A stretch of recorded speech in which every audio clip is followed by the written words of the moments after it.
하나님의 말씀은 요한복음 7장 40절에서 52절 말씀입니다.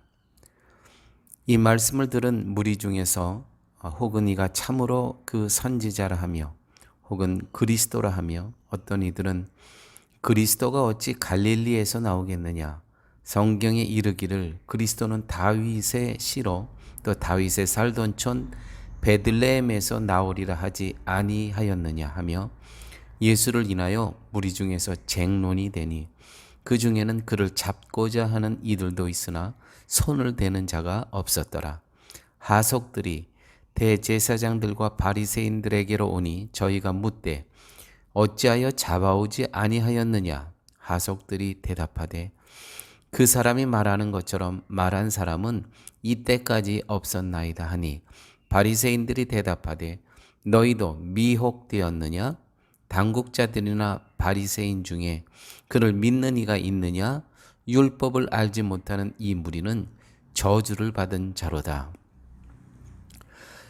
그 중에 한 사람 곧 전에 예수께 왔던 니고데모가 저희에게 말하되 우리 율법은 사람의 말을 듣고 그 행한 것을 알기 전에 판결하느냐? 저희가 대답하여 가로되 너도 갈릴리에서 왔느냐? 상고하여 보라. 갈릴리에서는 선지자가 나지 못하느니라 하였더라. 아멘. 사람들 사이에서는 예수님을 두고 선지자다, 아니다. 그리스도다, 아니다. 선지자도 그리스도도 아니다라는 쟁론이 벌어집니다.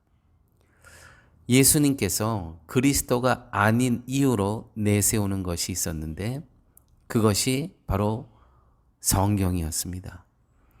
미가서 5장 2절에 베들레헴 에브라다야 너는 유다 족속 중에 작을지라도 이스라엘을 다스릴 자가 네게에서 네게로 나올 것이라. 그의 근본은 상고의 태초에니라. 이렇게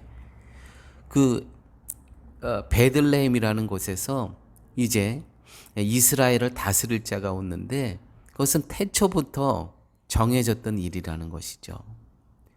이 성경을 미가서 5장 2절을 성경을 근거로 해서 갖고 옵니다.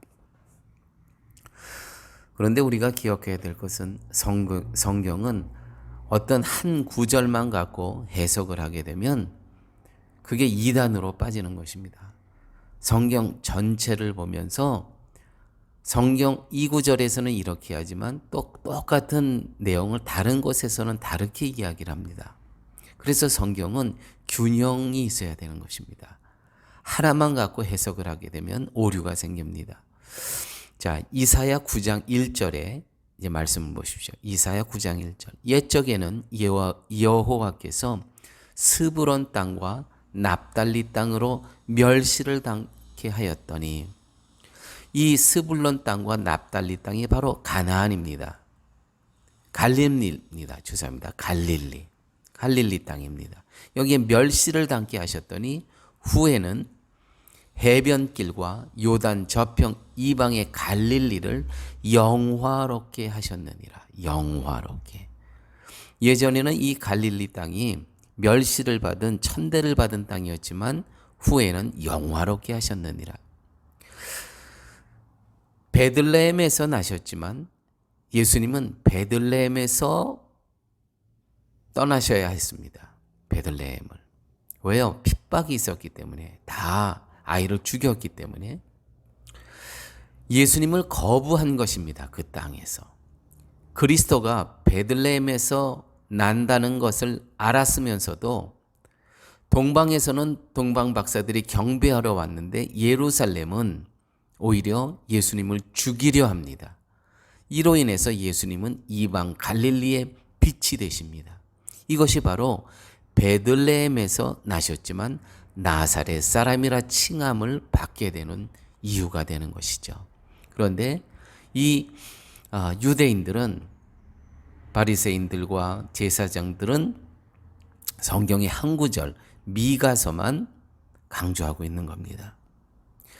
그들의 예수님을 그리스도로 인정을 하게 되면 자신들이 그동안 누려오던 종교 지도자로서의 위치는 흔들리게 됩니다. 이것이 어떻게 보면 가장 큰 예수님을 배척하는 이유입니다. 그동안 부귀 영화를 누렸거든요. 종교 지도자로서. 근데 이제 이 예수님이 바로 메시아 그리스도라고 하면 자기네들의 그 부귀와 영화를 다 내려놓을 수밖에 없지 않겠습니까? 이 때문에 예수님을 그리스도로 인정할 수 없었던 것입니다. 그리고 그것을 위해서 성경을 인용하죠. 52절. 여기 52절, 51절에 니고데모가 등장합니다. 이 니고데모가 등장해서 이렇게 얘기를 합니다. 그 중에 한 사람 곧 전에 예수께 왔던 니고데모가 저에게 말하되 전에 요한복음 3장에 나오죠. 이제 예수님께서 가나의 혼인잔치에서 물로 포도주를 변하게 하신 그 사건도 목격하고 예루살렘의 성전에 올라와서 예루살렘을 더럽게 했던 그 모든 그 상인들을 다 내어 쫓는 그와 같은 걸 보고 이제 예수님께 밤에 찾아오죠. 거기서 이제 예수님과의 대화, 유명한 대화입니다. 거듭남의 대화. 예수님께서 거듭남에 대해 말씀하시니까 어떻게 다시 엄마 뱃속에 들어가겠습니까? 그 유명한 대화에 질문을 했던 바로 이 니고데모가 등장을 합니다. 모세의 율법을 보면 재판은 공정해야 하고 그러기 위해서 두세 사람의 증언을 들어서 확실한 증거가 있을 때 재판하도록 되어 있다는 것을 이 니고데모가 들고 나옵니다. 이것은 약자를 보호하고자 하는 하나님의 조치셨거든요. 이 성경을 근거로 해서 이제 니고데모가 이렇게 얘기를 합니다. 니고데모가 저희에게 말하되 우리 율법은 사람의 말을 듣고 그 행한 것을 알기 전에 판결하느냐? 이렇게 따지는 겁니다. 그런데 그들은 계속해서 예수님을 죄인으로 몰고 갑니다. 교회 여러분, 성도는 성경이 아닌 그리스도를 알아야 합니다. 어느 한 구절 내가 성경을 알았다고 해서 그리스도를 다 아는 것이 아닙니다. 정말 한 조각만 아는 것입니다.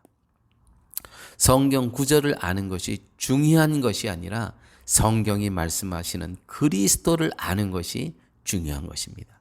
자칫하면 내가 알고 있는 성경에 대한 확신 때문에 예수님이 말씀하시고자 하시는 더 깊은 뜻을 놓쳐버릴 수 있다는 것이죠. 내가 알고 있는 것이 전부가 아님. 기억하십시오. 겸손해야 됩니다. 말씀을 경외하는 것이 아니라 오히려 말씀을 나의 생각에 가두어 버릴 수가 있다는 것이죠. 어느 편향되면 안 됩니다. 어느 한 구절만 갖고 이것이 전체라고 생각하면 그리스도를 보지 못하게 된다는 것이죠. 아무쪼록 성경을 전체를 볼 수 있는 그러한 시각으로 그리스도를 온전히 만나시는 그러한 우리 모두가 되셨으면 좋겠습니다. 아버지 하나님 감사합니다. 오늘 말씀을 통해서 자기의 유익만을 위해서 한 구절만 고집하는 이 바리새인들 이스라엘 사람처럼 살아가지 않고 성경 전체를 보면서 그리스도의 시각으로 하나님의 긍휼한 시각으로 이 땅을 볼 수 있는 저희들 삼아 주옵소서. 예수님 이름으로 기도드렸습니다. 아멘.